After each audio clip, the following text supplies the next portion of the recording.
सो हाय बच्चों, कैसे हो तुम सभी। आज की इस वीडियो में हम लोग पढ़ने वाले हैं क्लास 11 फिजिक्स का चैप्टर नंबर 1 जो कि है डायमेंशनल एनालिसिस। तुम चाहे आईएससी बोर्ड में हो चाहे सीबीएसई बोर्ड में हो, तुम दोनों के लिए ये वीडियो होने वाला है। इसके पहले एक और भी चैप्टर है units and measurements, but I guess वो चैप्टर तुम लोग अपने आप से पढ़ सकते हो, या अगर बोलोगे तो उस चैप्टर के ऊपर मैं आगे वीडियो बना दूंगा। बट अभी हम लोग स्टार्ट करने वाले हैं विद चैप्टर डायमेंशनल एनालिसिस। इस पूरे चैप्टर को हम कवर करेंगे इस एक सिंगल वीडियो में, तो इस वीडियो को पूरा एंड तक जरूर से देखना। एंड इस वीडियो को देखने के बाद तुम्हें पूरा चैप्टर अच्छे से क्लियर हो जाएगा।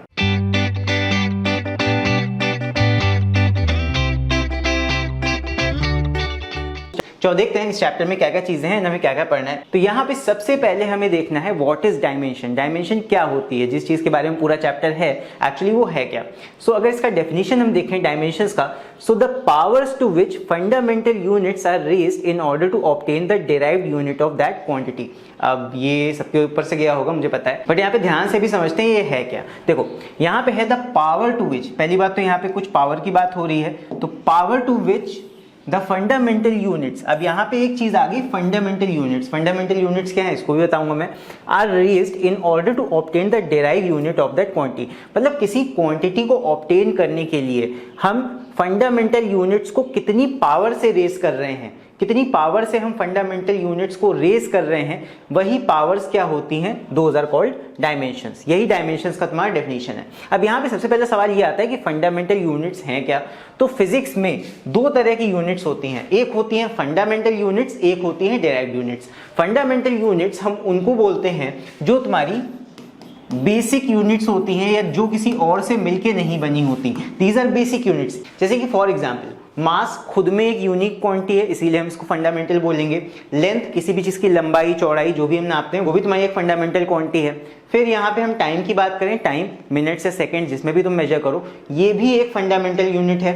फिर उसके बाद electrical current, temperature, amount of a substance जो केमिस्ट्री में तुम लोग पढ़ते हो, मोल, एंड उसके और भी यूनिट्स होते हैं, तो वो भी एक तुम्हारी फंडामेंटल यूनिट्स के अंदर ही आती है। फिर लुमिनस इंटेंसिटी। तो ये जितनी 7 क्वांटिटीज हैं, these all are fundamental quantities. ये किसी और से मिलके नहीं बनी होती हैं, ये अकेले खुद में ही सफिशिएंट हैं। इनसे मिलके जो यूनिट्स हम डिराइव करते हैं, जो बनाते हैं, जैसे मान लो फॉर एग्जांपल हमने लिखा वेलोसिटी। वेलोसिटी में क्या होता है, मीटर पर सेकंड, उसमें लंबाई भी है और टाइम भी है। तो speed is equal to distance upon time, या वेलोसिटी भी मान सकते हो, उसका भी फॉर्मूला सेम ही होता है, डिस्प्लेसमेंट अपॉन टाइम हो जाता है। तो स्पीड या फिर वेलोसिटी का जो यूनिट होता है मीटर पर सेकंड, उसमें लंबाई भी है, लेंथ भी है और साथ में टाइम भी है। दो फंडामेंटल यूनिट से मिलके हमारा स्पीड का यूनिट बनता है। सो आई थिंक अभी समझ में आ गया होगा कि फंडामेंटल यूनिट्स ये बेसिक यूनिट्स होती हैं, ये साथ की साथ हमारी फंडामेंटल यूनिट्स में आती हैं। डिराइव्ड यूनिट्स वो होंगी जो इन्हीं फंडामेंटल यूनिट्स का यूज करके बनाई जाएंगी। तो तुम्हें इन फंडामेंटल यूनिट्स को याद रखना है, ये सारी भी नहीं, बस तुम्हें शुरुआत की 3 फंडामेंटल यूनिट्स पे ध्यान रखना है, मास, लेंथ और टाइम। यही 3 फंडामेंटल यूनिट्स में क्लास 11th में काम आएंगी। क्लास 12th में एक और करंट यहाँ पे ऐड हो जाएगी, इसका भी तुम यूज कर रहे होगे, लेकिन क्लास 11th में तुम्हें मास, लेंथ और टाइम, इन 3 क्वांटिटी से ही तुम्हारा काम चल जाएगा। ठीक है, जितने भी यूनिट्स तुम्हारे बनेंगे वो इन 3 फंडामेंटल यूनिट्स का ही यूज करके बन रहे होंगे। जैसे मास के लिए हम m को यूज करेंगे यहाँ पे, लेंथ के लिए हम कैपिटल L का यूज करेंगे और टाइम के लिए हम कैपिटल T का यूज करेंगे। इतनी चीजें याद रख लो, मास के लिए m, लेंथ के लिए L और टाइम के लिए T। तो ये हम लेटर्स का यूज करेंगे फॉर दीज फंडामेंटल क्वांटिटीज। और आगे जाके जब करंट का यूज करोगे, करंट की क्वांटिटी का, तो वहां पे एथ में लिखना पड़ेगा करंट की जगह पे। अब हम बात करते हैं कि डायमेंशंस निकालेंगे कैसे। जैसे फॉर एग्जांपल हम कुछ यहाँ क्वांटिटीज का डायमेंशन फॉर्मूला निकाल के देखते हैं। जैसे मान लो एरिया है, किसी भी चीज का, किसी भी क्वांटिटी का अगर तुम्हें डायमेंशनल फॉर्मूला निकालना है तो सबसे पहले उस क्वांटिटी का तुम्हें फॉर्मूला आना चाहिए। फॉर्मूला है क्या उस क्वांटिटी का। जैसे एरिया होता है, सबसे बेसिक हम एरिया लेते हैं, एरिया ऑफ रेक्टेंगल। किसी भी चीज का एरिया तुम ले सकते हो। एरिया ऑफ रेक्टेंगल क्या होता है, लेंथ मल्टीप्लाई बाय ब्रेथ, यही होता है सबसे सिंपल फॉर्मूला। अब यहाँ पे अगर इसके हम डायमेंशन की बात करें तो डायमेंशन सोचो, लेंथ भी एक लंबाई है, ब्रेथ ये भी एक लंबाई ही तो है, भले उसको तुम चौड़ाई कहो, लेकिन वो भी सेंटीमीटर या मीटर में ही नापी जाती है। तो बेसिकली ये दोनों क्या हैं, दीज बोथ आर लेंथ्स। तो एक L और दूसरा L, तो L मल्टीप्लाई बाय L, ये क्या हो जाएगा, this will be L raise to the power 2। तो यहाँ पे जो पावर 2 लगी है L के ऊपर, वही क्या है, एरिया का डायमेंशन। चलो अभी वॉल्यूम का डायमेंशन हम निकाल के देखते हैं। वॉल्यूम का सबसे पहले हम फॉर्मूला लिखेंगे। वॉल्यूम का फॉर्मूला क्या होता है, जैसे क्यूब का तुम निकालोगे तो क्या हो जाएगा, लेंथ इंटू ब्रेथ इंटू एक और यहाँ पे चीज जुड़ जाएगी हाइट, यही तो होता है क्यूब या क्यूबॉइड का अगर तुम वॉल्यूम निकालोगे तो ये आएगा।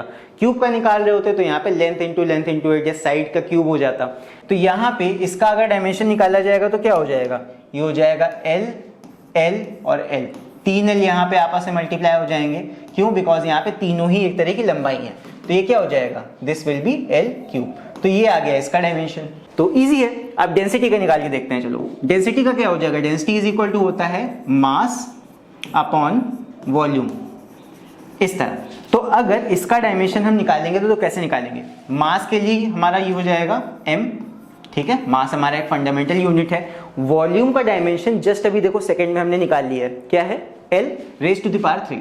तो यहाँ पे ये हो जाएगा l raise to the power 3। बस इसको एक साथ लिख देंगे हम सिंगल ब्रैकेट में, तो ये हो जाएगा m, l को भी ऊपर ले आओ, ऊपर ले आओगे तो पावर क्या हो जाएगी, निगेटिव। सो ये हो जाएगा तुम्हारा डेंसिटी का dimensional formula. So I hope समझ में आ गया होगा थोड़ा थोड़ा कि डायमेंशंस कैसे निकाली जाती हैं। पहली चीज तुम्हें उस क्वांटिटी का फॉर्मूला पता होना चाहिए। उस फॉर्मूला में जो जो फंडामेंटल यूनिट्स हैं उनको ऐसे ही रख देंगे, लेकिन अगर उस फॉर्मूला में कोई ऐसी भी क्वांटिटी प्रेजेंट है जो ऑलरेडी डिराइव्ड है तो उसका भी हम डायमेंशनल फॉर्मूला रख देंगे वहां पे निकाल के। अगर याद होगा तो ऐसे ही रख देंगे, नहीं याद होगा तो उसका भी अलग से निकाल के तब रखेंगे। उसके बाद दोनों को आपस में सॉल्व करके सिंगल ब्रैकेट में सारी पावर्स हम एक साथ करके लिख देंगे, तो वो हो जाएगा फाइनल हमारा डायमेंशनल फॉर्मूला किसी भी क्वांटिटी का। चलो वेलोसिटी का निकालते हैं अभी। सो वेलोसिटी के लिए वेलोसिटी का फॉर्मूला क्या होता है, velocity is equal to displacement upon time. So ये हो जाता है हमारा वेलोसिटी का फॉर्मूला। तो डिस्प्लेसमेंट अपॉन टाइम, डिस्प्लेसमेंट क्या है, एक डिस्टेंस है, तो ये हो जाएगा l, और टाइम उसके लिए हम t यूज करते हैं, तो ये क्या हो जाएगा L T raise to the power -1। T को ऊपर ले आए तो पावर -1 हो गई।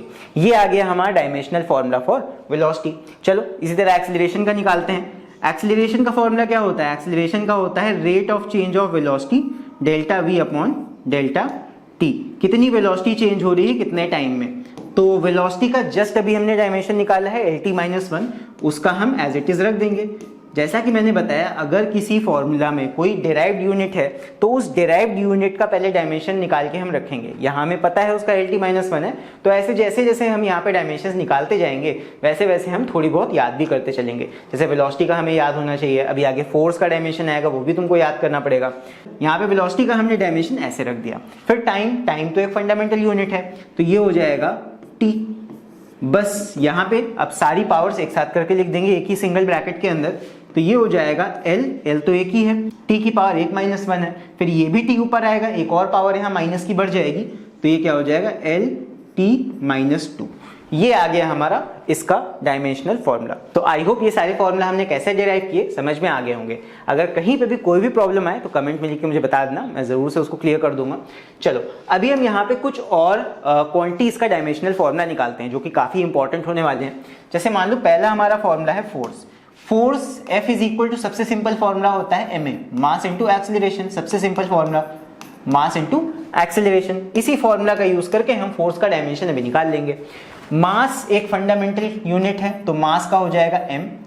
एक्सीलरेशन का अभी हमने निकाला था, एक्सीलरेशन का क्या था LT-2। अगर ना याद रहे तो याद रखने की एक ट्रिक भी बता रहा हूं। जैसे एक्सीलरेशन का जो यूनिट होता है क्या होता है, मीटर पर सेकेंड स्क्वायर। तो मीटर लेंथ है तो इसलिए लेंथ हो गया L, पर सेकेंड स्क्वायर, पर सेकेंड मतलब अपॉन में सेकेंड का स्क्वायर, तो सेकेंड क्या है, टाइम का यूनिट है, तो यहाँ पे टाइम का पावर -2 यहाँ पे लग गया, पर सेकेंड स्क्वायर है ना, तो इसीलिए टाइम की पावर -2, तो LT-2। तुम ऐसे भी याद रख सकते हो, अगर उसका SI यूनिट तुम्हें याद है उस क्वांटिटी का तो उससे भी तुम डायमेंशंस बना के यहाँ पे लिख सकते हो। आई होप समझ में आ गई होगी भी ट्रिक। तो बस इसको एक साथ अगर हम सॉल्व करके लिख दें तो ये क्या आ जाएगा, दिस विल बिकम MLT-2। तो ये आ गया MLT-2। ये जरूर से याद रखना, बहुत ज्यादा इंपॉर्टेंट है MLT-2। इसको मैं थोड़ा सा इधर कर देता हूं, अभी ठीक है। तो ये हो जाएगा फोर्स का डायमेंशन MLT-2। फोर्स का डायमेंशन इज वेरी इंपॉर्टेंट, इसको याद रखना। ये तुम्हारा क्लास 11th में भी यूज होगा, क्लास 12th में भी यूज होगा, अभी आगे और भी तुम्हें कई यूनिट्स मिलेंगी उसमें भी फोर्स का डायमेंशनल फॉर्मूला यूज होगा। तो फोर्स का फॉर्मूला याद कर लो MLT-2 ये होता है फोर्स का डायमेंशनल फॉर्मूला, राइट। चलो अभी वर्क का निकाल के देखते हैं। तो वर्क का फॉर्मूला क्या होता है, वर्क इज इक्वल टू होता है force into displacement. W is equal to F S cos theta, याद करो पढ़ा है तुम सबने। अब यहाँ पे इसका हम डायमेंशन निकाल के देखते हैं। फोर्स का डायमेंशन अभी हमने देखा निकाल के ml/t-2, डिस्प्लेसमेंट यानी कि लंबाई ये हो जाएगी l, बस मल्टीप्लाई कर दो दोनों को, ये हो जाएगा m, l का स्क्वायर हो जाएगा, l एक यहाँ पे है, एक ये हो गया l2 और t⁻²। तो ये हो गया हमारा किसका, वर्क का फॉर्मूला, वर्क का डायमेंशनल फॉर्मूला। तो ये दोनों ही बहुत ज्यादा इंपॉर्टेंट है, these both are very important, इनको याद कर लो। फोर्स का डायमेंशन क्या होता है ml/t-2, वर्क का डायमेंशन क्या होगा ml/2t-2, 2 में ऐसे बोल लो पावर में है, तो फोर्स का हो गया ml/t-2, वर्क का क्या हो गया ml/2t-2। ये याद रखना है तुम्हें, बिकॉज हर जगह तुम निकालने नहीं बैठोगे इनको, तो धीरे धीरे याद कर लो, बिकॉज ये दो फॉर्मूला बहुत ज्यादा इंपॉर्टेंट है, बहुत ज्यादा यूज में आएंगे। वर्क से ज्यादा फोर्स का काफी यूज होगा, वर्क का भी कई जगहों पे यूज होता है। चलो अब इसके बाद हम पावर का निकाल के देखते हैं। सो पावर का जो फॉर्मूला होता है, पावर इज इक्वल टू क्या होता है, वर्क अपॉन टाइम। तो ये हो जाएगा वर्क अपॉन टाइम। वर्क का डायमेंशन अभी हमने निकाल के देखा, तो जो डायमेंशन निकाल चुके हैं उसका हम डायरेक्टली यूज कर सकते हैं अगर हमें याद है तो वर्क का क्या होता है, इसीलिए मैंने कहा याद कर लेना इसको। ये होता है ml/t-2, जस्ट अभी हमने वहां पे निकाला है। टाइम का ये फंडामेंटल यूनिट है, तो ये हो जाएगा t। तो इसका एक साथ हम सॉल्व करके अगर लिखना चाहें तो क्या हो जाएगा, ये हो जाएगा ml² और t⁻, ये एक और यहाँ पे आ जाएगी, तो ये हो जाएगा t-3। सो आई होप समझ में आ गया होगा। इसके बाद अब हम लोग निकालते हैं काइनेटिक एनर्जी और पोटेंशियल एनर्जी का डायमेंशनल फॉर्मूला। तो यहाँ पे काइनेटिक एनर्जी का जो हमें फॉर्मूला पता है, k इज इक्वल टू क्या होता है, ये होता है half mv², mass into velocity का स्क्वायर। यहाँ नंबर से कोई फर्क नहीं पड़ता डायमेंशनल फॉर्मूला पे। तो यहाँ पे अगर हम डायमेंशंस रखें, मास का तो हो जाएगा m, मास का डायमेंशन हो गया m, और v का डायमेंशन यहाँ पे क्या हो जाएगा, वेलोसिटी है तुम्हारी, वेलोसिटी हो जाएगी lt-1। तो वेलोसिटी हो गई lt-1, ये जस्ट अभी हमने पीछे वाले पेज पे निकाला था lt-1, और वेलोसिटी का क्योंकि स्क्वायर है तो यहाँ पे हमें स्क्वायर करना पड़ेगा, राइट। अब यहाँ पे इसको एक साथ करके लिख दो, तो ये हो जाएगा m तो अकेला है, l का स्क्वायर होगा तो l हो जाएगा l², और t⁻⁻1 का स्क्वायर करोगे तो ये हो जाएगा t⁻⁻2। तो बस ये डायमेंशन आ जाएगा हमारा किसका, ये आ गया काइनेटिक एनर्जी का। अब जरा तुम गौर करो इस पे, इसका जो डायमेंशन आया है किस डायमेंशन से मिलता जुलता है, ये तुम्हारा वर्क के डायमेंशन से मिलता जुलता है।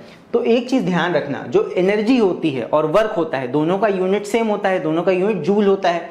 तुम वर्क को भी जूल में नापते हो, और एनर्जीज जो होती हैं, काइनेटिक एनर्जी हो, चाहे हीट एनर्जी हो, चाहे जो सी एनर्जी हो, वो सारी भी जूल में नापी जाती हैं। तो चाहे वर्क हो चाहे एनर्जी हो, दोनों का ही यूनिट ml/t-2 ही आता है।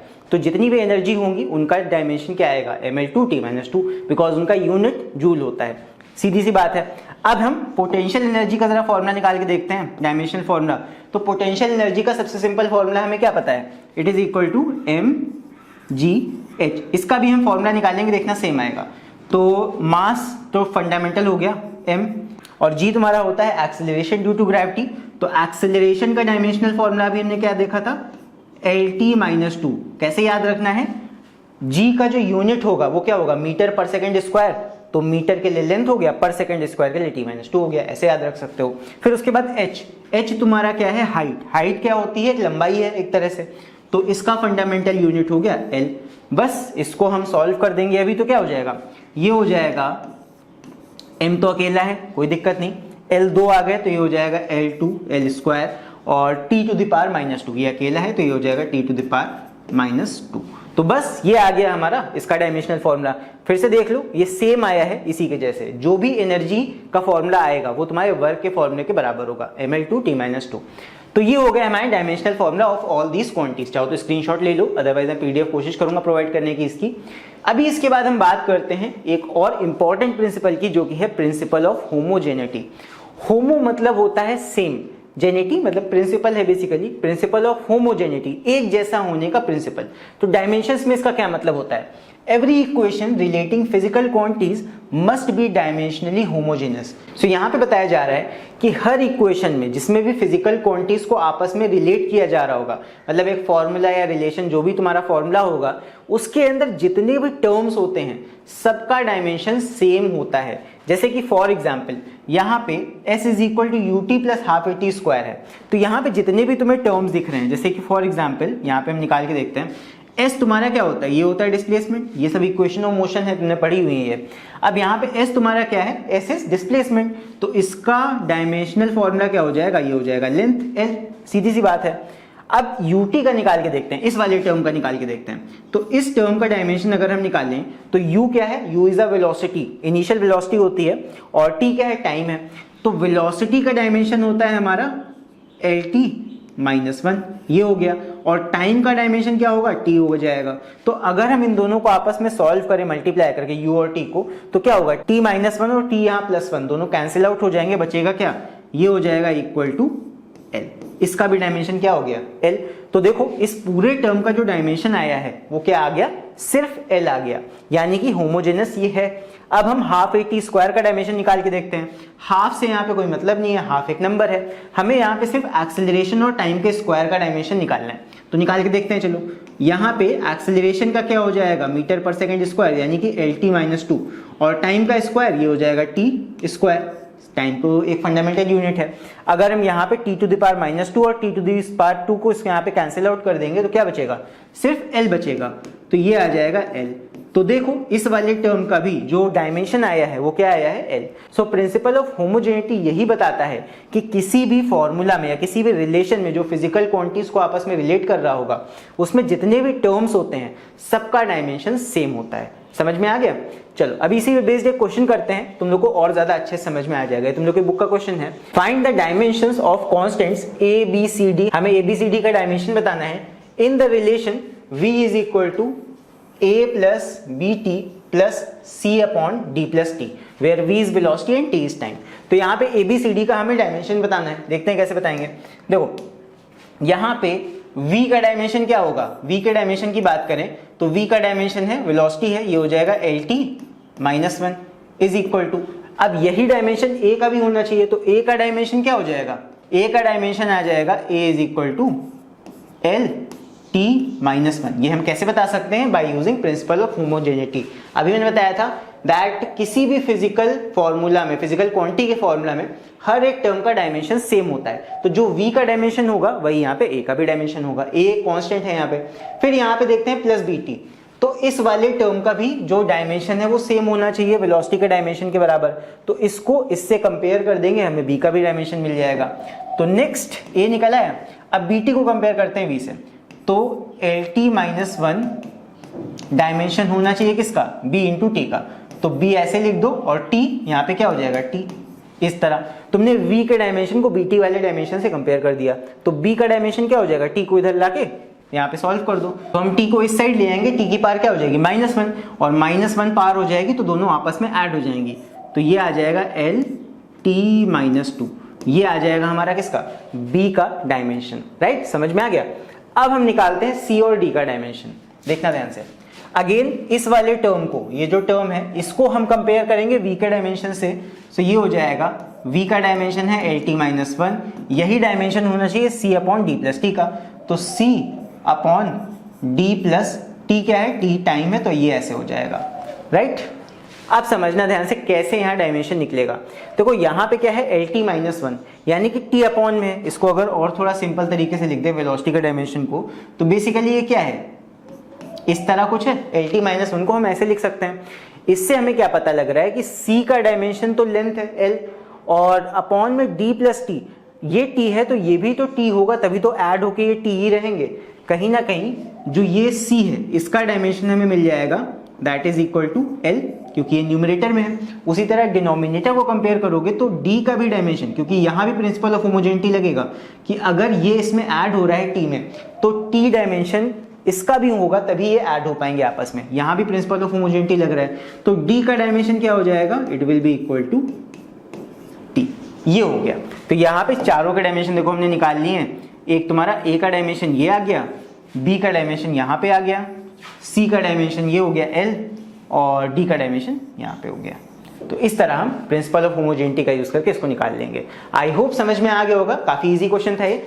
इसके बाद अब हम बढ़ते हैं नेक्स्ट कॉन्सेप्ट की तरफ। नेक्स्ट हमारा टॉपिक है यूजेस ऑफ डायमेंशंस, यानी कि डायमेंशंस की क्या क्या यूजेस होते हैं। अब कुछ यूज होगा तभी हम ये टॉपिक पढ़ रहे हैं, सीधी सी बात है। सो डायमेंशंस के बेसिकली 3 यहाँ पे काम होते हैं।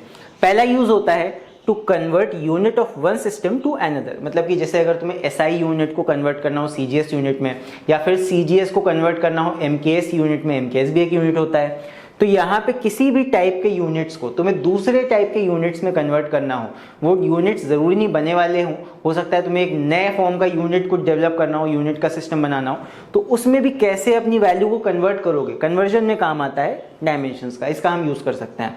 फिर सेकेंड इसका यूज होता है डायमेंशंस का to check the correctness of a equation.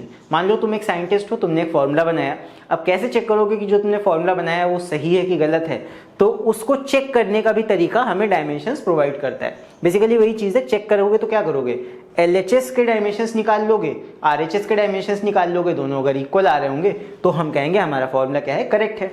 इसके बाद तीसरा हमारा यूज होता है टू फाइंड अ रिलेशन और अ फॉर्मूला, मतलब अगर तुम्हें एक नया फॉर्मूला बनाना है, कुछ तुम्हें यहाँ पे एक्सपेरिमेंट कर रहे हो और तुम्हें कुछ फॉर्मूला डिराइव करना है बिटवीन एनी फिजिकल क्वांटिटीज, तो तुम एक नया फॉर्मूला बना सकते हो, डिराइव कर सकते हो एक नया formula by using the method of dimensions. तो डायमेंशंस के 3 यहाँ पे यूजेस हैं। पहला, यूनिट का कन्वर्जन कर सकते हो, सेकंड करेक्टनेस चेक कर सकते हो किसी फॉर्मूला की, तीसरा फॉर्मूला को डिराइव भी कर सकते हो। तो ये 3 मेन काम है। अभी हम एक एक करके यहाँ पे इन यूजेस की बात करेंगे।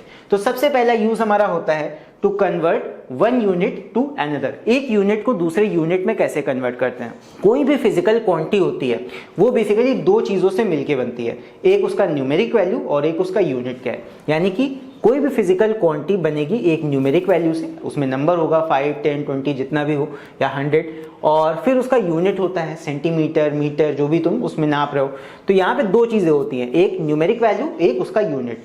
तो अगर मान लो 2 अलग अलग सिस्टम्स में तुम्हारे 2 न्यूमेरिक वैल्यूज हैं और 2 अलग अलग यूनिट्स हैं, तो हम कह सकते हैं पहले सिस्टम में तुम्हारा N1 U1 तुम्हारा यूनिट है और दूसरे सिस्टम में N2 तुम्हारा न्यूमेरिक वैल्यू और U2 तुम्हारा यूनिट है दूसरे सिस्टम का।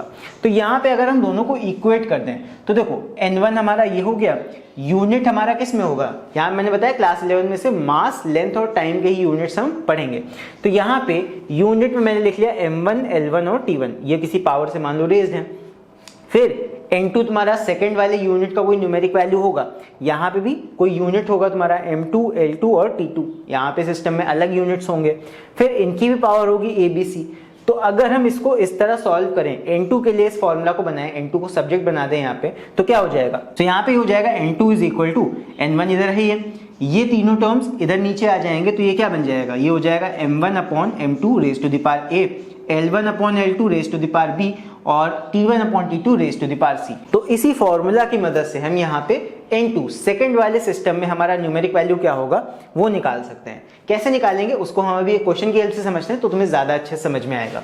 चलो इस क्वेश्चन को देखते हैं। तो यहाँ पे इस क्वेश्चन को पढ़ते हैं अभी। तो यहाँ पे है the value of a force is 36 unit in a system having metre, kilogram and minutes. तो एक फोर्स है जिसका हमें 36 यूनिट्स पता है, न्यूमेरिक वैल्यू है। तो मैंने गिवन लिख लिया है, N1 हमारा क्या है 36, ये न्यूमेरिक वैल्यू हो गया, और यूनिट हमारे किस किस चीज में नापे गए हैं, मीटर, किलोग्राम और मिनट में। तो हमारे यूनिट में क्या है, मीटर, किलोग्राम एंड मिनट, मैंने यूनिट भी लिख लिया, U1 हमारा हो गया। फिर उसके बाद एज फंडामेंटल यूनिट्स आगे है, what will be it's value in CGS system, CGS system में इसका क्या वैल्यू होगा न्यूमेरिक। तो यानी कि हमसे N2 पूछा गया है, N2 is equal to question mark numeric value in second system, और सेकंड सिस्टम हमारा कौन सा है, यहाँ पे देखो मेंशन्ड है CGS। CGS मतलब सेंटीमीटर, ग्राम और सेकंड, इसमें कैसे हमें न्यूमेरिक वैल्यू मिलेगा ये हमें निकालना है। तो बस यहाँ पे हम फॉर्मूला यूज करेंगे जो अभी हमने पीछे पढ़ा था। फॉर्मूला क्या था हमारा, ये फॉर्मूला कहाँ से बन के आया, इस चीज से, ये चीज कहाँ से आई, इस चीज से। ठीक है, आई होप समझ में आ रहा होगा, अगर नहीं समझ में आया तो बता देना, मैं उसको भी समझा दूंगा बाद में। चलो यहाँ पे फॉर्मूला लगाते हैं अभी, तो हो जाएगा N2 is equal to N1, यहाँ पे हो जाएगा M1 upon M2 raise to the power A, L1 upon L2 raise to the power B and T1 upon T2 raise to the power C। तो बस n1 हमारा क्या है, जो गिवन है वो लिख देंगे 36। एंड यहाँ पे एक और चीज़ बता देता हूँ, यहाँ पे बेसिकली जो ए बी सी मैंने लिखा है, यहाँ पे हमें वैल्यूज रखनी होती हैं कुछ। देखो यहाँ पे हमें बताया है the value of a force, यहाँ फोर्स है, फोर्स हम यूनिट को नाप रहे हैं, तो यहाँ पे फोर्स के डायमेंशंस क्या होते हैं ये हमें निकालने पड़ेंगे। फोर्स के डायमेंशन होते हैं ml/t-2, ये अभी हमने निकाल के देखा था। तो फोर्स के जो डायमेंशन होते हैं वो हमें यहाँ रखने होते हैं। तो आगे देखना, ध्यान रखना, मास का डायमेंशन 1 हो जाएगा, यानी ए की जगह 1 रखा जाएगा। लेंथ का डायमेंशन 1 है वहां से, तो बी की जगह 1 रखा जाएगा। और सी टाइम का डायमेंशन -2 है, तो यहाँ पे टाइम के डायमेंशन में सी की जगह हम -2 रख देंगे। तो चलो इसको सॉल्व करते हैं।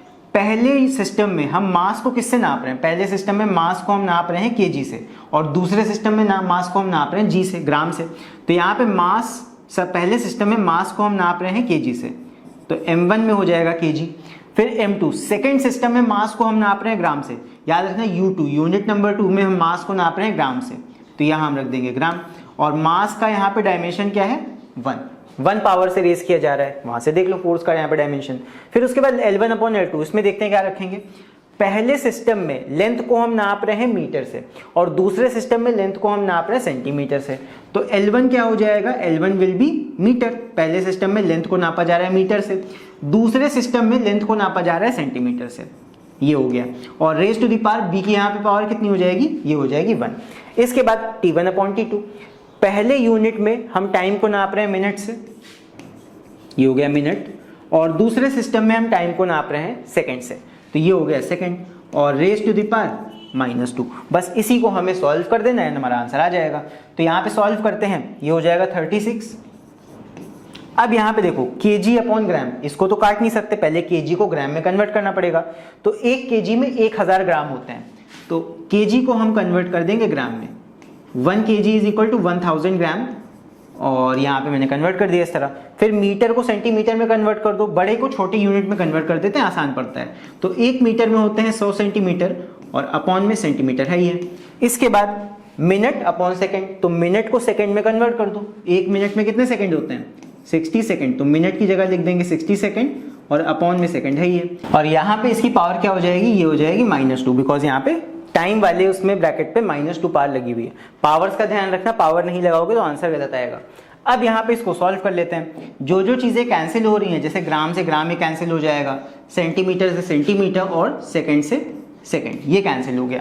तो जो जो चीजें कैंसिल हो रही हैं उनको कैंसिल कर दिया जाएगा। अब यहाँ पे इसको हम सॉल्व कर लेते हैं फर्दर। तो क्या होगा देख लो, यहाँ पे ये हो जाएगा 36 मल्टीप्लाई बाय, यहाँ पे 1000 है, आगे 100 है, और आगे 60 टू द पावर -2, यानी कि यहाँ पे हो जाएगा 60 अपॉन में आ जाएगा 60 का स्क्वायर, तो अपॉन में हो जाएगा 60 × 60। बस इसको सॉल्व कर देंगे हम, तो ये हो जाएगा, कैंसिल कर दो, यहाँ पे 0 से 0 पहले काट देते हैं, 1 0 से 1 0 कटेगा, फिर दूसरे से दूसरा 0, तो इसको और अभी कैंसिल कर लेते हैं। ये हो जाएगा 6 1 6, 6 6 36, उसके बाद 6 1 6, और यहाँ भी 6 1 6, ये कट गया। तो यहाँ पे क्या बचा हमारे पास, ये बचा 10 टू द पावर 3, तो यहाँ पे n2 हमारा आ गया 10 टू द पावर 3। अब यहाँ पे जो सेकंड हमें यूनिट निकालनी थी वो CGS सिस्टम में निकालनी थी, तो कहीं ना कहीं जो n2 आया है वो CGS यूनिट में आया है। तो CGS यूनिट में इसकी जो न्यूमेरिक वैल्यू होगी वो हो जाएगी 10 टू द पावर 3, और CGS यूनिट में फोर्स को हम किस में नापते हैं, डाइन में मेजर करते हैं, तुम्हें भी पता होना चाहिए अगर उसमें निकाल सकते हो तो CGS यूनिट में फोर्स का जो यूनिट होता है वो होता है डाइन। तो यहाँ पे तुम्हारा फोर्स आ जाएगा equal to 10 to the power 3 dyne, ये हो जाएगा हमारा फाइनल आंसर। राइट, क्वेश्चन ने पूछा था हमसे कि CGS यूनिट में उसका क्या वैल्यू होगा, और साथ में उसको हमने यूनिट के साथ में लिख दिया 10 टू द पावर 3 डाइन। सो ये है इसका आंसर। आई होप समझ में आ गया होगा, इजी था ये। इसके बाद अभी हम देखते हैं अगला क्वेश्चन। अगला क्वेश्चन भी कन्वर्जन का ही है, इसको देखते हैं अभी कैसे होगा ये। यहाँ पे है एक्सप्रेस 1 मेगावाट पावर, यहाँ पे पावर दे रखी है, तो ये चीज हमेशा याद रखना, जो चीज तुम्हें दे रखी है वो क्या है। यहाँ पे पावर की बात की गई है, तो पावर का डायमेंशन दिमाग में रखना, बिकॉज ABC का वैल्यू जब हम रखते हैं तो पावर के डायमेंशन हमें पता होने चाहिए। फिर उसके बाद है यहाँ पे पावर दे रखी है 1 मेगावाट SI सिस्टम में, whose fundamental units are 10 kg और 1 डेसीमीटर, और उसके बाद 1 मीटर। मतलब इस 1 मेगावाट को हमें इस वाले यूनिट में कन्वर्ट करना है। तो यहाँ पे N1 हमें 10 टू द पावर 6, 1 मेगावाट है तो मेगा मतलब 10 to the power 6, numeric value 10 to the power 6 दे रखा है मेगा, ठीक है। और वॉट तुम्हारा एसआई यूनिट का है, तो वॉट के लिए क्या हो जाएगा, वॉट तुम्हारा एसआई यूनिट है, एसआई यूनिट में मास नापा जाता है केजी में, लेंथ नापी जाती है मीटर में और टाइम नापा जाता है सेकंड में। इसी से तुम्हें पता लगाना है, वॉट में दिया है मतलब ये एसआई यूनिट है। तो एसआई में तीनों चीजें मुझे पता है किस किस यूनिट में नापी जाती हैं।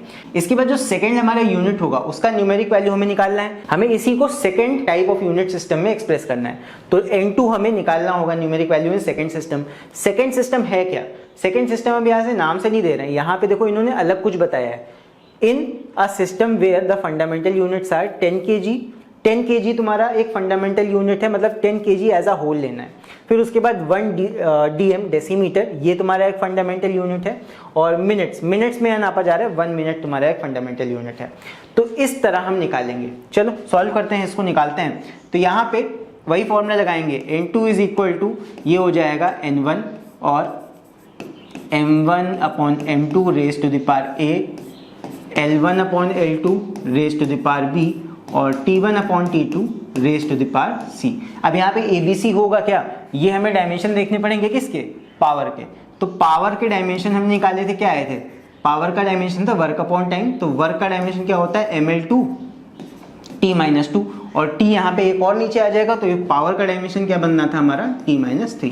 तो ml2 T-3 ये होता है पावर का डायमेंशन। तो यही डायमेंशंस रख देंगे यहाँ ABC की जगह पे, ये हमें देखना है। अब यहाँ पे वैल्यूज रख के चलो इसको सॉल्व करते हैं। तो N2 इज इक्वल टू हो जाएगा, N1 हमारा कितना है 10⁶ और यहाँ पे M1 अपॉन M2। M1 पहले यूनिट में मास को किससे नापा जा रहा है, केजी से।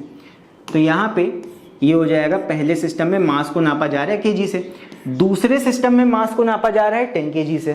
तो यहाँ पे हो जाएगा अपॉन 10 kg, ये हो गया। Raise to the power A कितना है डायमेंशन में, मास है 1, तो यहाँ पे पावर हो गई 1, सिंपल।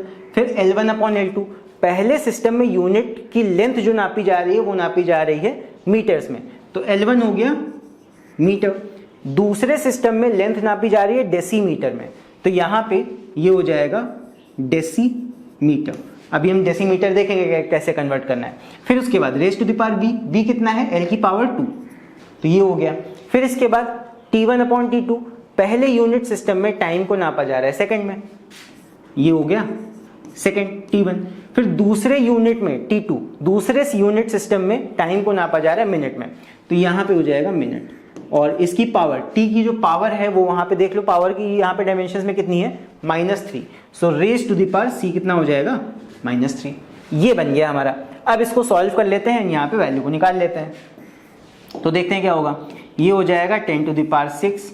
यहाँ पे केजी से केजी कैंसिल हो जाएगा, तो जो कैंसिल हो रहा है वो कैंसिल भी कर देते हैं साथ में। केजी से केजी कैंसिल हो गया। यहाँ मीटर और डेसीमीटर अभी कैंसिल नहीं होगा, सेकंड और मिनट नहीं कैंसिल होगा।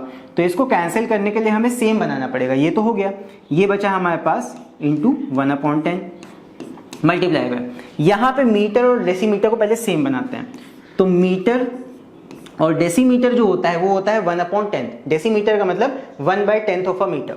तो डेसीमीटर को मीटर में करने के लिए हम क्या करेंगे, यहाँ पे 10 से डिवाइड कर देंगे। तो इसको 10 से डिवाइड करने का मतलब डिवाइड नीचे आएगा, जो कि रेसिप्रोकल होकर ऊपर लग जाएगा। तो यहाँ पे डेसीमीटर में कन्वर्ट करने के लिए हो जाएगा 10 ऊपर आ गया और यहाँ पे कन्वर्ट हो जाएगा metre. Metre upon 10 is equal to decimetre, convert हो गया। पावर 2 लग जाएगी। फिर उसके बाद मिनट को सेकंड में कन्वर्ट कर दो, सेकंड को ऐसे ही रहने देंगे, मिनट को सेकंड में करेंगे हो जाएगा 60 सेकंड और रेज टू द पावर ये हो जाएगा -3। बस अब जो चीजें कैंसिल हो रही वो चीज कैंसिल हो जाएंगी। मीटर से मीटर कैंसिल, सेकंड से सेकंड कैंसिल। इसको आगे फर्दर सॉल्व करते हैं एंड यहाँ पे आंसर निकालते हैं जल्दी से। तो ये हो जाएगा 10⁶। अच्छा यहाँ पे चाहो तो कैंसिल आउट कर सकते हो, एक 10⁶ को इस 10 से कैंसिल करोगे बचेगा 10⁵। यहाँ से यहाँ कैंसिल कर दिया हमने। फिर यहाँ पे 10 का स्क्वायर है, ये हो जाएगा 100 multiply by 60 raise to the power -3। तो रेज टू द पावर -3 का मतलब है 60 ऊपर आ जाएगा और 60 का क्यूब हो जाएगा। ये हो गया, इसको सॉल्व कर लो। ये हो जाएगा 10⁵, इसमें 2 0 और जुड़ जाएंगे, कितना आ जाएगा, ये हो जाएगा तुम्हारा 10⁷ मल्टीप्लाई बाय 60 का क्यूब, यानी कि 60 इंटू 60 इंटू 60। अब यहाँ पे 6 6 36, 36 6 कितना हो जाएगा, ये हो जाएगा 6 6 36। तो यहाँ पे कैरी गया, 6 3 18, ये हो जाएगा 216 और 216 उसके बाद 3 0 ये भी लग जाएंगे, 3 0 यहाँ पे भेज दो, ये हो जाएगा 10⁻10 मल्टीप्लाई बाय 2.16। अगर इसको और थोड़ा सही से लिखना चाहते हो तो ये हो जाएगा 2.16, 2 यहाँ पे पॉइंट इधर लाए हो, 2 यहाँ पे पावर और बढ़ा दो, ये हो जाएगा 10 to the power 12। और ये किस चीज को हमने यहाँ मेजर किया है? ये हमने मेजर किया है यहाँ पे पावर को। लेकिन ध्यान रखना यहाँ पे इसका कोई हम यूनिट नहीं लिखेंगे, बिकॉज इसके यूनिट्स जो थे वो थोड़ा सा अलग तरह के थे। यहाँ पे यूनिट 10 kg दिया था, 1 डेसीमीटर दिया था, 1 मीटर दिया था। तो बस यहाँ पे हम लिख देंगे न्यू यूनिट सिस्टम। तो इन अ न्यू यूनिट सिस्टम, तो यहाँ पे इसका जो यूनिट आएगा वो न्यू यूनिट सिस्टम में हमारा बन के आएगा। इसको लिखने की जरूरत नहीं, बस ऐसे ही हम आंसर मेंशन कर देंगे। तो ये हो जाएगा हमारा इस क्वेश्चन का सॉल्यूशन। आई होप सबको समझ में आ गया होगा हमने कैसे किया। अगर कहीं भी कोई भी डाउट हो तो नीचे कमेंट्स में लिख के पूछ लेना, मैं उसको क्लियर आउट कर दूंगा। सो इसके बाद अब हम बात करते हैं डायमेंशंस के सेकंड यूज की, जो कि होता है to check the correctness of a formula. कैसे हम चेक करते हैं कि कोई फॉर्मूला करेक्ट है कि नहीं? देखो यहाँ पे कोई भी फॉर्मूला होगा, हम क्या करेंगे, उसके लेफ्ट हैंड साइड के सारे डायमेंशंस निकाल लेंगे। ठीक उसी तरह फिर राइट हैंड साइड में हम सारे डायमेंशंस निकाल लेंगे। तो अगर किसी फॉर्मूला में लेफ्ट साइड के डायमेंशंस बराबर हैं राइट हैंड साइड के डायमेंशंस के, तो हम कहेंगे कि फॉर्मूला करेक्ट है। बट अगर ऐसा नहीं है, दे आर नॉट इक्वल, तब क्या हो जाएगा, फॉर्मूला हमारा इनकरेक्ट हो जाएगा। तो सिंपल सा है। यहाँ पे चलो एक क्वेश्चन करके देखते हैं, अभी तुम लोगों को समझ में आ जाएगा। यहाँ पे है prove that h is equal to half gt is dimensionally incorrect। हमें ये फॉर्मूला को प्रूव करना है कि ये डायमेंशनली सही नहीं है, जो कि हमें पता है सही नहीं है, बिकॉज यहाँ पे होता है h is equal to half at square, यानी gt स्क्वायर होना चाहिए। तो निकाल के देखते हैं इसके डायमेंशन सही आ रहे हैं कि गलत आ रहे हैं।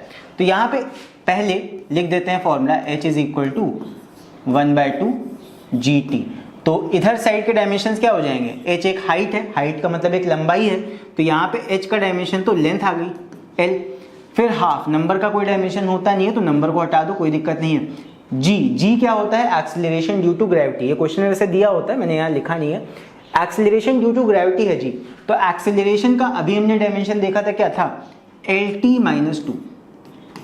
LT-2 ये हमारा किसका डायमेंशन था, एक्सेलरेशन का। तो एक्सेलरेशन ड्यू टू ग्रेविटी यानी जी का भी यही सेम डायमेंशन हो जाएगा। फिर टी यहाँ पे टाइम है, तो टाइम एक फंडामेंटल यूनिट है जिसका डायमेंशन टी होता है। ये हो गया, बस इधर सॉल्व कर लो तो ये हो जाएगा L, और T यहाँ पे एक यहाँ पावर हट जाएगी माइनस की, तो ये हो जाएगा T-1। ये बन गया यहाँ पे हमारा। और इधर साइड का डायमेंशन क्या है, L। तो यहाँ पे हमें देख के पता लग रहा है that these two sides are not equal, since LHS is not equal to RHS, hence formula is incorrect. तो यहाँ पे हमारा फॉर्मूला इनकरेक्ट क्यों है, बिकॉज लेफ्ट हैंड साइड के डायमेंशंस बराबर नहीं है राइट हैंड साइड के डायमेंशंस के। आई होप समझ में आ गया होगा। इसी तरह एक और क्वेश्चन भी है, इस क्वेश्चन को देख लेते हैं। Show dimensionally that t is equal to 2π L/g is incorrect. तो इनकरेक्ट तो है, जो time period of a simple pendulum होता है यहाँ पे अंडर रूट लगता है। तो यहाँ पे हम लोग निकाल के देखते हैं कि ये करेक्ट है कि इनकरेक्ट है। तो सबसे पहले इसी फॉर्मूला को हम लिख लेते हैं, t is equal to 2π L/g। तो बस इसके डायमेंशंस निकाल के देखते हैं। अभी यहाँ पे टाइम का जो डायमेंशन होगा वो तो फंडामेंटल यूनिट है, वो t आ गया। 2π यहाँ पे एक डायमेंशनलेस कांस्टेंट है, इसको हम हटा देंगे। L/g लेंथ तो लंबाई है, ये हो जाएगा L, और g यहाँ पे क्या है, एक्सेलरेशन ड्यू टू ग्रेविटी यानी कि एक्सेलरेशन, ये हो जाएगा L/t-2 मीटर पर सेकेंड स्क्वायर यानी LT-2। यहाँ पे एक्सेलरेशन ड्यू टू ग्रेविटी का हो गया। अब यहाँ पे इसको सॉल्व कर लो, दिख रहा है दैट L से L यहाँ पे कैंसिल हो जाएगा, क्या बचेगा, जो बच रहा है उसको लिख लेते हैं। तो ये हो जाएगा T⁻², t को ऊपर ले आओ, पावर प्लस हो जाएगी, तो ये हो जाएगा T⁻+2। और यहाँ पे क्या हो गया, यहाँ पे t है। तो हमें दिख रहा है दैट लेफ्ट हैंड साइड और राइट हैंड साइड का डायमेंशन इक्वल नहीं है, यानी कि LHS is not equal to RHS, hence the formula is incorrect। Formula हमारा इनकरेक्ट हो जाएगा, क्यों, बिकॉज दोनों साइड के डायमेंशंस ही करेक्ट नहीं है। तो जब डायमेंशन ही नहीं करेक्ट होंगे तो यहाँ पे हमारा फॉर्मूला होल्ड नहीं करेगा, फॉर्मूला गलत हो जाएगा। सो आई होप समझ में आ गया होगा, काफी इजी सा यूज है। चलो इसके बाद अभी एक और थोड़ा क्वेश्चन करके देखते हैं जो थोड़ा सा यहाँ पे टफ लेवल का है। यहाँ पे ये क्वेश्चन है, check the correctness of the relation. Relation हमें दिया हुआ है h is equal to r ρg upon 2s। For the height of a liquid of density rho and surface tension S raised in a capillary tube of radius r and angle of contact 0 with liquid. If incorrect then deduce the correct form. ये हम बाद में करेंगे deduce, लेकिन यहाँ पे हमें ये बताना है कि ये जो रिलेशन है ये गलत है, ये हमें प्रूव करना है। तो बेसिकली ये जो चीज़ है तुम आगे जाके एक चैप्टर में पढ़ोगे, वहाँ पे तुमको ये समझ में आएगा किस बारे में बात कर रहा है। अभी हम सिर्फ फॉर्मूला पे स्टिक रहते हैं, इस बारे में नहीं जाते हैं किस चीज़ के ऊपर बात हो रही है यहाँ। अभी हम यहाँ पे सिर्फ फॉर्मूला को देखेंगे कि फॉर्मूला इनकरेक्ट कैसे है। देखो H is equal to R, rho यहाँ पे डेंसिटी की बात है, डेंसिटी हमें बता दिया गया है, डेंसिटी रो है। सरफेस टेंशन, इसका मैं तुम्हें फॉर्मूला बता देता हूँ, दैट सरफेस टेंशन यहाँ पे कैसे इसका डायमेंशन निकालोगे। जो सरफेस टेंशन होता है, सरफेस टेंशन ये होता है बराबर फोर्स अपॉन लेंथ के। तो फोर्स अपॉन लेंथ हो जाएगा, ये हो जाएगा सरफेस टेंशन। तो यहाँ पे फोर्स का यूनिट क्या होता है, ml t-2। लेंथ क्या होता है, लेंथ l होता है, l से l कट जाएगा, तो यहाँ नहीं कि सरफेस टेंशन का कितना आ जाएगा, सरफेस टेंशन का डायमेंशन आ जाएगा m-t-2। ये आ गया सरफेस टेंशन का डायमेंशन, ये मैंने बता दिया है। अब देखते हैं कैसे हम यहाँ पे डायमेंशन यहाँ पे प्रूव करेंगे। देखो H is equal to R rho G upon 2s। S यहाँ पे क्या है, S तुम्हारा सरफेस टेंशन है, बाकी सबका तो हमें पता ही है डायमेंशन। तो बस H का डायमेंशन क्या है, H एक लंबाई है, इसका डायमेंशन हो जाएगा L raise to the power 1। R तुम्हारा रेडियस है, ये भी एक लंबाई है, तो इसका डायमेंशन L हो गया। रो डेंसिटी होती है, डेंसिटी का हमने निकाला था, density is equal to mass upon volume, उसका निकाला गया था m अपॉन L-3, ये आ जाता है। और एक्सीलरेशन ड्यू टू ग्रेविटी का होता है L-t-2, ये भी हमने अभी देखा था कई बार। फिर इसके बाद अपॉन 2s, 2 मैंने ऐसे ही लिख दिया है, न्यूमेरिक वैल्यू है, उससे कोई मतलब नहीं है। S हमारा सरफेस टेंशन है, उसका डायमेंशन मैंने उधर बता दिया है, ये हो जाएगा m-t-2। अब इसको अगर हम सॉल्व करेंगे फर्दर, देखेंगे डायमेंशंस यहाँ पे बराबर आते हैं कि नहीं। तो यहाँ पे इसको फर्दर अगर सॉल्व किया जाएगा तो ये आ जाएगा m एक ही है, तो m आ गया सिंगल। उसके बाद अगर l की पावर देखें तो देखो एक l यहाँ -3 है, एक l यहाँ है, एक l यहाँ है, तो l यहाँ पे 2 हो जाएंगे प्लस के, और एक माइनस का 3 है, तो +2 -3, एक माइनस का 1 बचेगा, तो l-1 बचा। फिर उसके बाद t यहाँ पे कितने हैं, -2, तो t की पावर -2 हो गया। अपॉन में m-t-2 ये है, तो यहाँ पे m से m कट जाएगा, t-2 कट जाएगा, बच क्या रहा है, बच रहा है सिर्फ l-1, तो l raise to the power -1 बचेगा। तो यहाँ पे देखो लेफ्ट हैंड साइड l था और राइट हैंड साइड हमारा l raise to the power -1 आ गया। तो यानी कि दोनों के डायमेंशंस अलग अलग हैं, इधर l है और इधर l की पावर -1 है, तो दोनों के डायमेंशंस क्योंकि अलग अलग हैं, LHS is not equal to RHS, तो इसीलिए जो अब हमारा फॉर्मूला था ये वाला, ये डायमेंशनली इनकरेक्ट हो जाएगा। सो ये वाला जो हमारा फॉर्मूला है, this formula is dimensionally incorrect. क्यों, बिकॉज इसके डायमेंशंस जब हमने निकाले दोनों तरफ के डायमेंशंस अलग अलग आए हैं, राइट। सो आई होप समझ में आ गया होगा। इस क्वेश्चन का भी सॉल्यूशन मैं PDF में प्रोवाइड कर दूंगा, नीचे डिस्क्रिप्शन में जाकर उसको देख लेना। चल इसके बाद अब हम आते हैं नेक्स्ट हमारे यूज पे, डायमेंशंस का एक most important use, that is to derive a formula. एक नया फॉर्मूला, एक ब्रांड न्यू फॉर्मूला कैसे डेराइव करते हैं वो हम सीखेंगे बाय यूजिंग डायमेंशंस। देखो बेसिकली होता क्या है कि जब कोई फिजिकल क्वांटिटी, जैसे मान लो x एक फिजिकल क्वांटिटी है, अगर वो कई फैक्टर्स पे डिपेंड कर रही है, बस ध्यान रखना यहाँ पे सिर्फ 3 फैक्टर्स तक हम निकाल सकते हैं बाय यूजिंग डायमेंशंस। तो अगर कोई फिजिकल क्वांटिटी कोई 2-3 फैक्टर्स पे डिपेंड कर रही है, p q r पे मान लो डिपेंड कर रही है, तो हम उसको लिख सकते हैं that x is proportional to p q r, तीनों का हम यहाँ पे पावर लिख सकते हैं abc। फिर हम इसको डायमेंशनली सॉल्व करके abc का वैल्यू निकाल लेते हैं, फिर उन abc की वैल्यू को इसी फॉर्मूला में या इसी इक्वेशन में रख देते हैं, तो हमारा एक फॉर्मूला यहाँ तैयार हो जाता है। लास्ट में बस इस प्रोपोर्शनैलिटी सिंबल को हम हटा देंगे, इसकी जगह इक्वल टू लगा देंगे, और इक्वल टू लगाने के लिए, प्रोपोर्शनल से इक्वल टू लगाने के लिए हम यहाँ पे प्रोपोर्शनैलिटी कांस्टेंट का यूज कर लेते हैं। यानी कि अगर कहीं लिखा हो x proportional to p q r, तो यहाँ पे हम लिख सकते हैं x is equal to k लगा देंगे, इक्वल टू लगाने के लिए k लगाना पड़ता है, और आगे हो जाएगा p q r, इस तरह होता है। प्रोपोर्शनैलिटी सिंबल लास्ट में हट जाएगा, तो ये हमारा जो बन के आएगा ये क्या हो जाएगा, this will become the formula. तो इस तरह हम फॉर्मूला को निकालते हैं। तो ऐसे समझ नहीं आया होगा, अभी हम लोग एक क्वेश्चन को करते हैं एंड एक क्वेश्चन की हेल्प से समझते हैं कि कैसे हम फॉर्मूला को डिराइव करेंगे। तो चलो भी इस क्वेश्चन को रीड करते हैं, इसको करते हैं सॉल्व। जो जो चीजें हैं यहाँ पे इंपॉर्टेंट है मैं उसको अंडरलाइन करता चलूंगा। यहाँ पे है particle of mass m is tied to a string and swung around in a circular path with radius r and with a constant speed v. Derive a formula for the centripetal force F. F का formula हमें बनाना है exerted by the particle on our hand using the method of dimension. तो F यानी कि force का formula हमें बनाना है, किन किन फैक्टर्स पे डिपेंड कर रहा है वो, मास पे, रेडियस पे और स्पीड पे। तो चलो देखते हैं। यहाँ पे सबसे पहला काम हम क्या करेंगे, हम मानेंगे let F is proportional to mass यानी कि m, और यहाँ पे हो जाएगा v और r, तीनों का यहाँ पे पावर हम कुछ मान लेते हैं। ये हो जाएगा raise to the power a, ये हो जाएगा raise to the power b, ये हो जाएगा raise to the power c। तो ये सबसे पहला काम हमें करना होता है, किस फिजिकल क्वांटिटी का हमें फॉर्मूला निकालना है, उसको प्रोपोर्शनल लिखेंगे, उन फैक्टर्स को मल्टीप्लाई में लिख देंगे जिन फैक्टर्स पे वो डिपेंड कर रहा है, यानी कि मास पे, वेलोसिटी, स्पीड पे और यहाँ पे रेडियस पे। तो ये हो गए हमारे फैक्टर्स, इनकी पावर हम लगा देते हैं ABC। अब हम यहाँ पे इसको जरा डायमेंशनली सॉल्व करते हैं, देखते हैं डायमेंशनली अगर इसको सॉल्व करेंगे तो फोर्स का डायमेंशन क्या होता है, फोर्स का डायमेंशन होता है MLT-2, ये हो गया। और इधर साइड मास का डायमेंशन क्या होगा, मास का डायमेंशन हो जाएगा कैपिटल M, और यहाँ वेलोसिटी का डायमेंशन हो जाएगा LT-1 मीटर पर सेकेंड, और यहाँ रेडियस भी एक लेंथ है तो इसका डायमेंशन हो जाएगा L। तो यहाँ पे ये डायमेंशंस आ गए, इनकी पावर्स क्या हो जाएंगी, पावर यहाँ पे लगा देते हैं, ये हो जाएगा A, ये हो जाएगा B, ये हो जाएगा C, जो हमने पावर्स मानी थी उनका यूज करेंगे। इसके बाद फर्दर इसको और सॉल्व करते हैं, यहाँ पे हमें इन्हीं ABC का वैल्यू निकालना है। तो कैसे निकालेंगे देख लो, तरीका जान लो। यहाँ पे हो जाएगा MLT-2 प्रोपोर्शनल टू, यहाँ पे M की पावर कितनी है, M की पावर यहाँ पे है A, फिर उसके बाद L की पावर यहाँ B है और L की पावर C है। तो L की टोटल पावर जो आएगी, जब भी पावर्स एक से ज़्यादा होती हैं और मल्टीप्लाई में होती हैं तो प्लस हो जाती हैं इस तरफ, यहाँ पे मल्टीप्लाई हो रहा है B और C वाला पावर, तो यहाँ पे L की पावर हो जाएगी B प्लस C।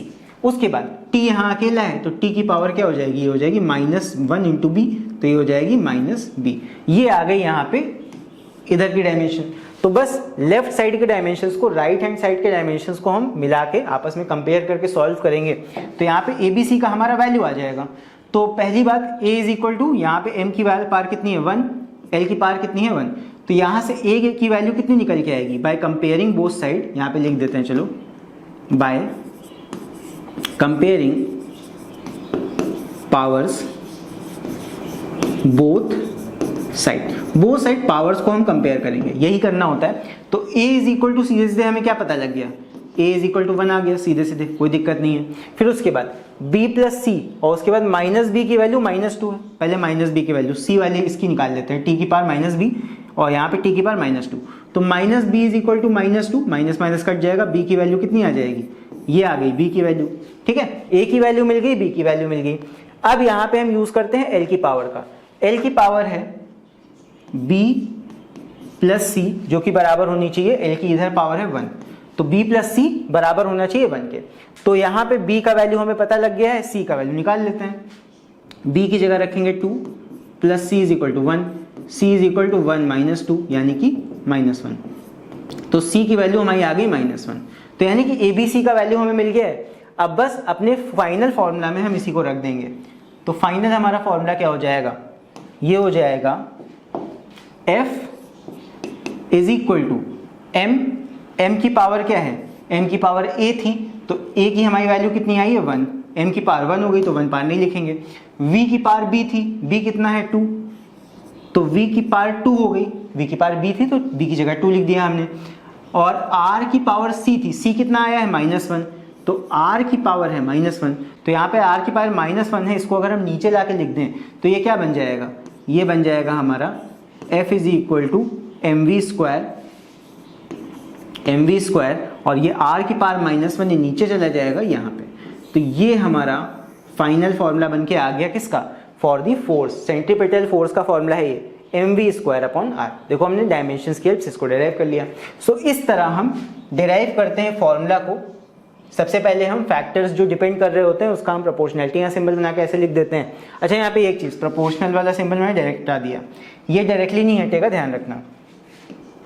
यहाँ पे पहले तो प्रोपोर्शनल ही रहेगा, उसके बाद हम इस प्रोपोर्शनैलिटी को हटा के k लगाते हैं, हम इसको इक्वल टू लगा के k लगा देंगे, k mv square upon r, और उसके बाद यहाँ पे कह देंगे let k is equal to 1। So कहीं कहीं पे हम k को 1 मान के भी फॉर्मूला को थोड़ा सिंपल बना के लिख सकते हैं। तो इस जगह हम k को 1 मान लेंगे, क्योंकि हमें फॉर्मूला पता है इस चीज़ का कि सेंट्रीपिटल फोर्स का फॉर्मूला होता है mv²/r, यहाँ पे कोई कांस्टेंट नहीं लगता है। तो k का वैल्यू 1 हो जाएगा, ये हम मेंशन करेंगे तब जाके उसको फाइनली वहाँ पे लिखेंगे। तो ये हो जाएगा हमारा फाइनल फॉर्मूला। आई होप समझ में आ गया होगा कैसे हमने इसको किया। तो चलो अभी इसके बाद एक और यहाँ पे फॉर्मूला हम बना के देखते हैं। तो अगला क्वेश्चन देखते हैं। अभी अगला क्वेश्चन हमारा है क्वेश्चन 8। सो यहाँ पे है the frequency n of an oscillating liquid drop may depend upon the radius r of the drop, density rho and the surface tension s of the liquid. Obtain a formula for the frequency. Frequency के लिए formula बनाना है और किन किन factors पे depend कर रहा है, रेडियस पे, डेंसिटी पे और सरफेस टेंशन पे। तो चलो बनाते हैं, सिंपल है, अब तो समझ में आ गया होगा सबको। सबसे पहले हम यहाँ पे क्या करेंगे, जो हमारी फिजिकल क्वांटिटी डिपेंड कर रही है दूसरे फैक्टर्स पे, उसको हम यहाँ पे लिख लेंगे लेट फ्रीक्वेंसी को हमें डिनोट करना है n से। n इज प्रोपोर्शनल टू, किस किस पे डिपेंड करेगा, ये डिपेंड्स अपॉन रेडियस पे डिपेंड कर रहा है यानी कि r पे, और फिर डेंसिटी पे यानी कि रो पे, और सरफेस टेंशन यानी कि s पे, और तीनों की पावर हम लगा देंगे यहाँ पे a b c। ये हो गया। अब यहाँ पे हमें डायमेंशनली सॉल्व करके a b c का वैल्यू निकालना है। तो सबके डायमेंशंस यहाँ पे लिखते हैं एक एक करके। नाउ सॉल्विंग डायमेंशंस यहाँ पे हम रखेंगे। फ्रीक्वेंसी का डायमेंशन होता है, फ्रीक्वेंसी का फॉर्मूला क्या होता है, फॉर्मूले से निकालेंगे डायमेंशन।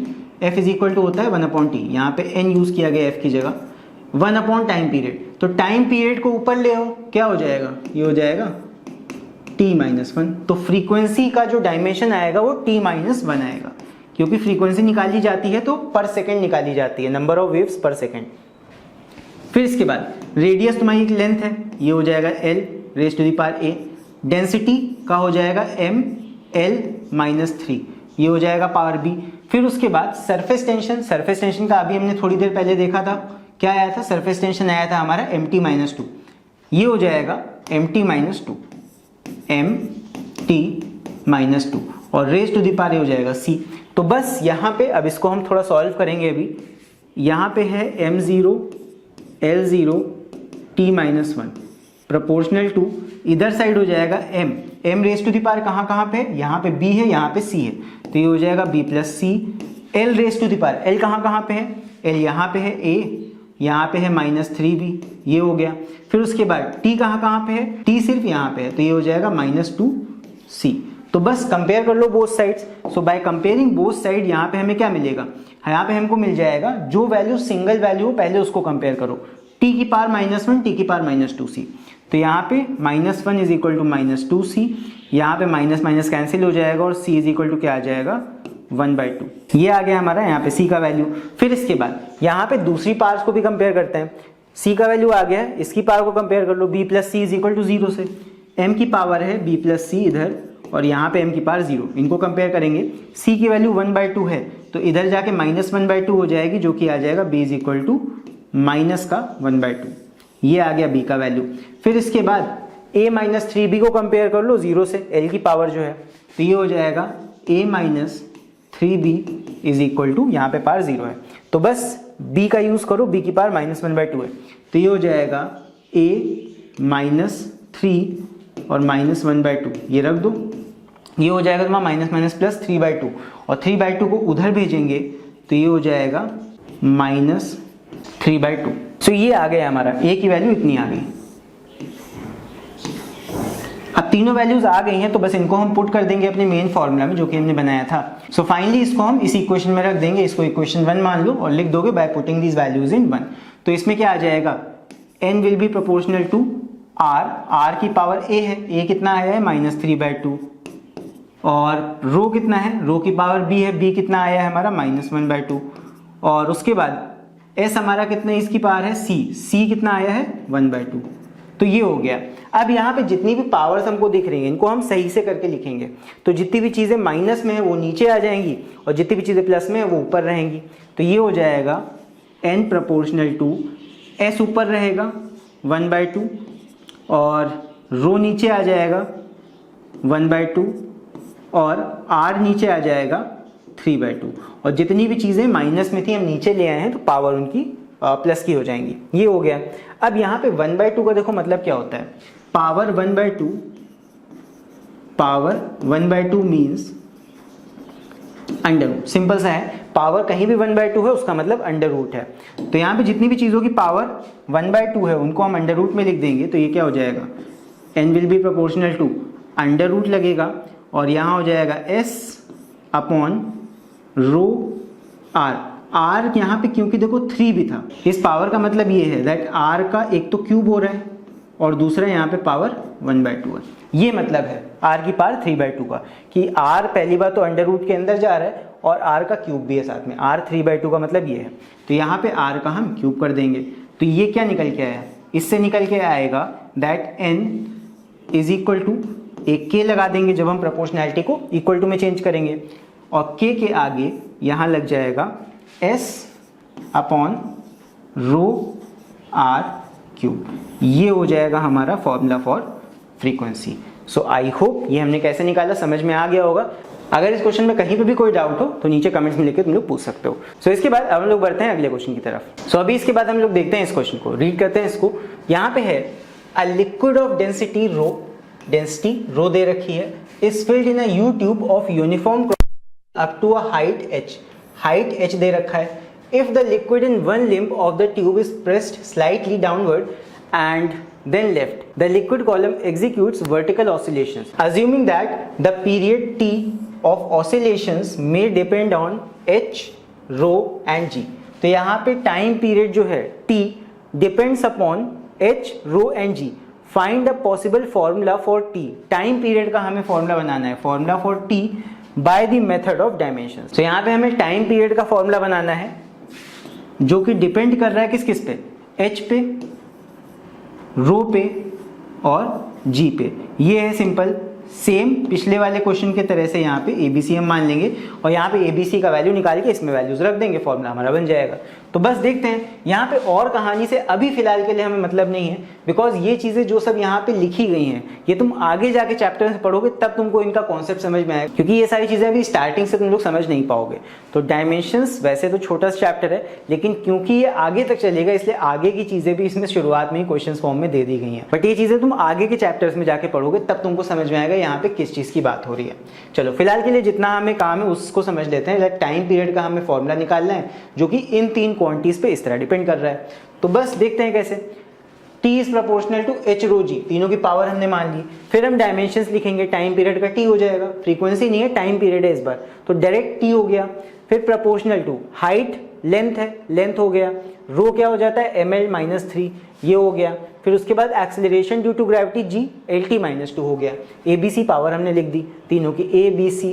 फिर यहाँ पे m की पावर हो जाएगी सिर्फ b, l की पावर हो जाएगी a-3b और प्लस c, और t की पावर कितनी हो जाएगी, ये सिर्फ हो जाएगी -2c। बाय कंपेयरिंग हम सॉल्व करेंगे तो यहाँ पे b की वैल्यू आ गई 0, उसके बाद यहाँ पे c की वैल्यू आ जाएगी, उधर कंपेयर करेंगे इससे, c की पावर -1/2 आ जाएगी, और यहाँ पे l की पावर को जब हम इससे कंपेयर करेंगे यहाँ पे a की वैल्यू 1/2 आ जाएगी। फिर ये सारी वैल्यूज मिलने के बाद हम abc का वैल्यू फर्स्ट इक्वेशन में यानी कि अपने फॉर्मूले में पुट कर देंगे, तो क्या हो जाएगा, t प्रोपोर्शनल टू h की पावर a आया था 1/2, यहाँ पे देख लो a आया 1/2 रख दिया। फिर b की वैल्यू आ गई 0, रो की पावर 0 हो जाएगी। फिर g की पावर c यानी कि -1/2 रख दिया। अब इसको सॉल्व करके सिंपल हम बना लेंगे, प्रोपोर्शनल हटेगा यहाँ इक्वल टू लगेगा, k लग जाएगा कांस्टेंट, और अंडर रूट जितनी भी 1/2 हैं वो सारी चीजें अंडर रूट में आएंगी, तो अंडर रूट के अंदर h आ जाएगा और g -1/2 है इसीलिए अपॉन में आ गया। तो ये हमारा फाइनल फॉर्मूला बनके तैयार हो गया। सो आई होप समझ में आ गया होगा। ये मैंने पहले सॉल्व कर दिया था ताकि वीडियो का टाइम सेव हो सके, बिकॉज वीडियो ऑलरेडी काफी लंबा हो चुका है। सो आई होप ये वाला क्वेश्चन भी तुम लोगों को समझ में आ गया होगा। अब यहाँ पे तुम लोग कुछ मैं डायमेंशंस दिखा देता हूँ। देखो डायमेंशंस चैप्टर जो अभी हमने पढ़ा है ये तुम्हारा आगे तक चलेगा। क्लास 11th में जितने भी चैप्टर्स तुम पढ़ते जाओगे एक एक करके, वहां तुम्हें नई नई फिजिकल क्वांटिटीज के बारे में जानने को मिलेगा। हर क्वांटिटी का अब एक नया डायमेंशन होगा, वो डायमेंशंस निकालना तुम्हें देखना पड़ेगा। तो क्लास 11th में डायमेंशंस तुम्हें स्टार्टिंग में इसीलिए पढ़ा दिया जाता है क्योंकि अब ये तुम्हारा पीछा नहीं छोड़ेगा। क्लास 11th में तो ये रहेगा ही रहेगा, साथ में क्लास 12th में भी जितने भी टॉपिक्स तुम नए पढ़ोगे, नई नई फिजिकल क्वांटिटीज के बारे में जानोगे, चाहे कॉन्स्टेंट्स हो चाहे फिजिकल क्वांटिटीज हो, सबके डायमेंशन सब तुमको एक एक करके निकालने पड़ेंगे। तो ये जितने भी डायमेंशंस तुमको दे रखे हैं, बेसिकली हर एक फिजिकल क्वांटिटी का तुम्हें अगर फॉर्मूला पता होगा तो तुम उसका डायमेंशन आराम से निकाल सकते हो। ये एक एक करके जैसे जैसे चैप्टर्स हम पढ़ते जाएंगे वैसे वैसे हम इन सारी फिजिकल क्वांटिटीज का डायमेंशंस भी देखते जाएंगे। तो जरूरी नहीं है कि स्टार्टिंग से ही तुम इन सबको रट के चलो, जैसे जैसे चैप्टर्स आगे होंगे वैसे वैसे सारी फिजिकल क्वांटिटीज हमारे सामने आएंगी चैप्टर्स में, और वहां पे हम इन सबके डायमेंशनल फॉर्मूला देखेंगे। इसी तरह कुछ और भी यहाँ पे फिजिकल क्वांटिटीज हैं, जैसे कि मोमेंट ऑफ इनर्शिया है, एंगुलर वेलोसिटी है, ये सारी चीजें आगे आएंगी। Specific heat, thermal capacity, torque, और भी बहुत सारी चीजें हैं, ये सब हम आगे देखेंगे। इसके बाद अब हम लास्ट टॉपिक की बात कर लेते हैं, जो कि है limitations of dimensional analysis. So dimensional analysis के अभी तक हमने कुछ फायदे देखे, कुछ यूजेस देखे। अब हम यहाँ पे इसकी कुछ कमियों की बात कर लेते हैं, क्या क्या इसकी लिमिटेशंस या फिर कमियां हैं। पहली कमी तो ये है, यहाँ पे हम डायमेंशनलेस कांस्टेंट्स की वैल्यू नहीं कैलकुलेट कर सकते by using dimensional analysis, because जो यहाँ पे क्वांटिटीज में डायमेंशंस होंगे हम उन्हीं को तो कैलकुलेट कर रहे हैं। तो यानी कि कोई वैल्यू होगी, न्यूमेरिक वैल्यू होगी या फिर डायमेंशनलेस कांस्टेंट होगा, उसकी वैल्यू हम यहाँ से नहीं निकाल सकते हैं। तो पहली कमी तो ये हो गई। फिर उसके बाद formula can only be derived for only 3 factors. जैसे कोई फिजिकल क्वांटिटी सिर्फ 3 फैक्टर्स तक डिपेंड कर रही है, उनको तो हम निकाल सकते हैं, लेकिन अगर कोई चौथा फैक्टर भी आ जाता है वहां पे हम डायमेंशंस की मदद नहीं ले पाएंगे। क्यों? बिकॉज वहां पे A B C D आ जाएगा, और अगर 4 चीजें आ गई तो यहाँ पे हम 4 इक्वेशन कहां से बना के लाएंगे, क्योंकि इक्वेशन तो हमारे पास 3 ही होती हैं। तो ज्यादा से ज्यादा हम 3 फैक्टर्स तक का ही फॉर्मूला बना सकते हैं। फिर उसके बाद थर्ड है ट्रिग्नोमेट्रिकल, एक्सपोनेंशियल और लॉगरिथमिक फंक्शंस के फॉर्मूला हम डिराइव नहीं कर सकते हैं बाय यूजिंग डायमेंशनल एनालिसिस। तो ये 3 इसकी लिमिटेशंस है, एग्जाम में पूछी जा सकती है, इसलिए मैंने यहाँ पे बता दिया। कोई भी 2 याद कर लेना, काफी होंगे तुम्हारे लिए। फिर इसके बाद यहाँ पे एक होमवर्क क्वेश्चन है तुम लोग के लिए, चाहो तो इसका स्क्रीनशॉट ले लो। ये क्वेश्चन तुम लोग ट्राई करना, हिंट मैंने यहाँ पे दे दिया है। यहाँ पे तुम्हें एक फॉर्मूला डिराइव करना है, इस क्वेश्चन को रीड करना है, इसका फॉर्मूला बना के देखना। अगर बना लोगे यानी कि चैप्टर में अच्छे से समझ में आ गया है। सो फाइनली अभी हमारा चैप्टर यहाँ पे फिनिश होता है। सो अब तुम लोग पे है, तुम लोग इस चैप्टर को रीड करो। इस सेशन का PDF मैं नीचे डिस्क्रिप्शन में प्रोवाइड कर दूंगा, वहां से जाकर तुम इसको डाउनलोड भी कर सकते हो। सो तुम लोग को वीडियो कैसा लगा मुझे नीचे कमेंट्स में लिख के जरूर बताना, और बाकी अगर इस चैनल पर नए हो तो चैनल को सब्सक्राइब जरूर करना। और हम लोग फिजिक्स के और भी आगे चैप्टर्स अभी करेंगे, तो इस चैनल को सब्सक्राइब जरूर करना और बेल आइकन को भी जरूर से प्रेस कर देना। एंड इसके साथ अगर तुम्हारे मन में कोई सवाल हो या फिर कोई राय देनी हो तो मैं तुम्हें फेसबुक एंड इंस्टाग्राम पे भी मिल जाऊंगा, दोनों का ही लिंक तुम्हें नीचे यहाँ पे दिख जाएंगे। सो आई होप इस वीडियो सेशन से तुम्हें काफी हेल्प मिली होगी। तो इस वीडियो को अपने ज्यादा से ज्यादा दोस्तों के साथ भी शेयर करना। एंड इसी के साथ हम लोग मिलेंगे फिर नेक्स्ट वीडियो में, तब तक के लिए take care, see you and bye bye.